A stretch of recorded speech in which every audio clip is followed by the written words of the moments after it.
नमस्कार. सहज सुचलं म्हणून लिहावंसं वाटलं. तर जे लोक घरापासून दूर आहेत त्यांना ही कविता खूप जास्त रिलेट करेल. तर तुम्हाला जर का माझी कविता आवडली तर मला कमेंट करून नक्की सांगा. तर चला मग जास्त वेळ न घेता मी कविता वाचनाला सुरुवात करते. इतकं दूर निघून आलोय घरापासून की इथून घरी जायचं म्हटलं तरी खूप वेळ लागतो. इतकं दूर निघून आलोय घरापासून की इथून घरी जायचं म्हटलं तरी खूप वेळ लागतो. आणि जिथे आलोय तिथे वेळ कुठे वाचतो. आणि जिथे आलोय तिथे वेळ कुठे वाचतो. घरातील गोड आठवणी आठवून मग झुरत राहतं हे वेडं मन.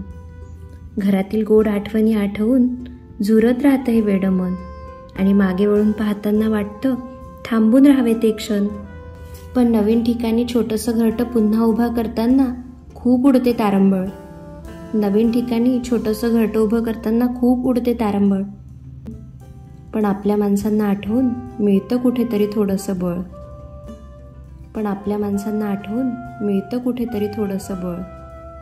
तर ही कविता जर का तुम्हाला आवडली तर माझ्या चॅनलला सबस्क्राईब करा, म्हणजे तुम्हाला येणाऱ्या व्हिडिओचं अपडेट मिळत राहील. तर चला मग भेटूया नेक्स्ट व्हिडिओमध्ये. तोपर्यंत मस्त राहा, काळजी घ्या.